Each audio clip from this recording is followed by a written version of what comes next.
Bienvenidos de nuevo al podcast de la Secretaría de Movilidad de Santiago de Cali, un espacio para promover temas de seguridad vial en nuestra ciudad.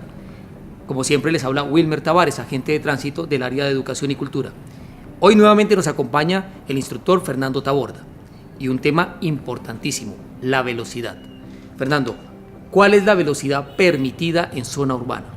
Definitivamente el artículo 106, el legislador fue muy claro, la velocidad máxima permitida dentro del perímetro urbano, hablemos de forma concreta, Santiago de Cali es de 60 kilómetros por hora, salvo lo que determina el artículo 74, que en zonas como escolares, zonas residenciales, zonas bancarias, donde hay una alta concentración de personas, la norma determina que el conductor deberá reducir la velocidad a 30 kilómetros por hora. Cuando llega a una intersección, llámese la autopista, llámese la calle 70 aquí en Santiago de Cali, tengo el semáforo en verde. ¿Puedo cruzar a esos 60 kilómetros por hora? Lo recomendable definitivamente, tratándose de una intersección, es reducir la velocidad a 30. Pensemos en función de la evitabilidad. Usted a 30 kilómetros por hora, piense en algo, ¿no? Lo que es la distancia total de parada de un vehículo. Si hablamos de este concepto, distancia total de parada, eso corresponde a la sumatoria de la distancia de reacción, la cantidad de metros que recorre un vehículo en tanto usted suelta el pie del acelerador para colocarlo sobre el pedal del freno, y la distancia de frenado, que es la distancia que recorre el vehículo una vez usted empieza a generar lo que es el intervalo de frenado y el bloqueo de la llanta. Sumando estas dos distancias, estaríamos hablando de una distancia total de parada. Muy seguramente, si vamos transitando a 30 kilómetros por hora, es una lógica de que esta distancia total de parada de los vehículos se va a reducir y podemos entrar a evitar lo que es un accidente de tránsito. Tenemos que prever que en esa intersección muchas veces hay vehículos que no respetan las señales luminosas, peatones de pronto imprudentes que se confían en que pueden cruzar la calzada sin tener presente de que viene un vehículo precisamente para cruzar la intersección. A propósito de la distancia, que es un tema que va siempre a la par de la velocidad, ¿cuál es esa distancia que hay que mantener entre el vehículo de uno y el que va adelante? El artículo 108 del Código de Tránsito es muy claro. Se habla que por cada 30 kilómetros de velocidad debemos conservar una distancia de 10 metros. Si voy a 60 kilómetros debemos conservar una distancia de 20 metros y si excedo los 60 kilómetros por hora estamos hablando de las condiciones que se dan fuera del perímetro urbano, estaríamos hablando de 25 metros de distancia respecto al vehículo que me antecede. Y si está lloviendo, si el piso está húmedo, si hay poca visibilidad, ¿no debería aumentar un poco más la distancia? Por supuesto, porque se puede presentar el fenómeno del hidroplaneamiento, que es el fenómeno que se da cuando las llantas pierden contacto con la superficie de rodamiento por aquella película que se forma entre el asfalto o el cemento y la llanta del vehículo. Si bien es cierto, el vehículo, pensemos en función de que tiene unas excelentes llantas con un muy buen labrado y se evacúa el agua, de todas maneras debemos, como recomendación a nivel de seguridad vial, de prevención de accidentes, duplicar la distancia de seguimiento.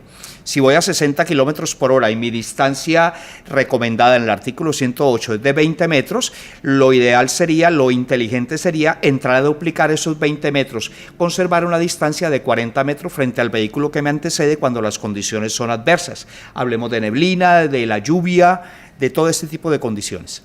Bueno, estamos hablando de distancia que hay que mantener a cierta velocidad, es decir, cuando estamos en movimiento.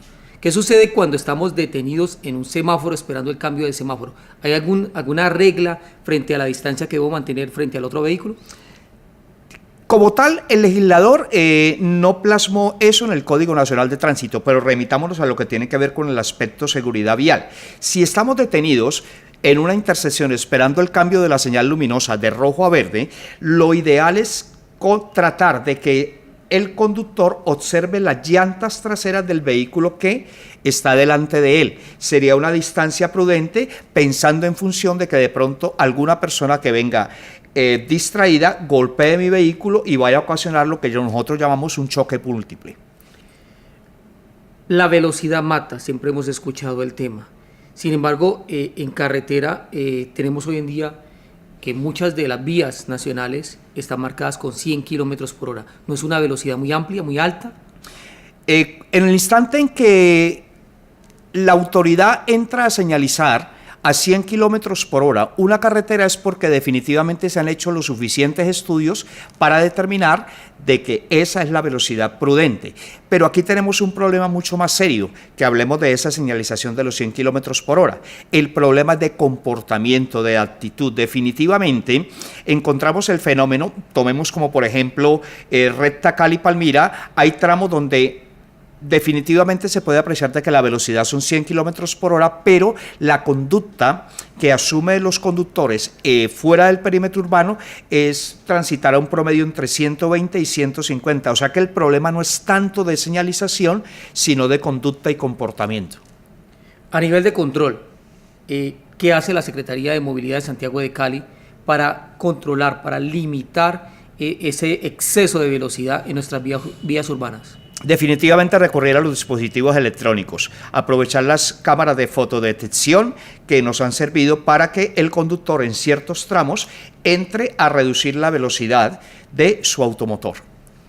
Bueno, ¿y cuál sería la sanción para quien exceda el límite de velocidad en la zona urbana? Esa sanción está consagrada en el artículo 131, literal C, y corresponde a 15 salarios mínimos diarios legales vigentes. ¿Y da inmovilización? No da la inmovilización, pero sí da la sanción pecuniaria.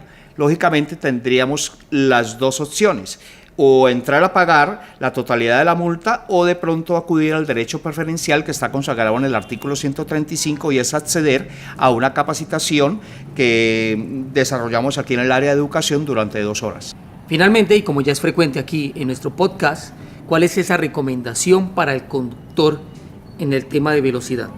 Definitivamente ser conscientes de que la velocidad mata, así suena a frase de cajón, y aprovechando y hablando de frases, precisamente quiero remitirme a una del ya fallecido Eduardo Galeano. Tristemente en América Latina los conductores se comportan dependiendo de la configuración de sus vehículos. Tenemos que ser conscientes de que debemos regular lo que es el factor velocidad, no pensar o comportarnos dependiendo de la clase de vehículo que vamos conduciendo. Con esto cerramos nuestro podcast de la velocidad, invitándolos a hacer de la vía un lugar seguro para la vida. Hagamos de la vía un lugar seguro para la vida. Cali progresa contigo. Alcaldía de Santiago de Cali.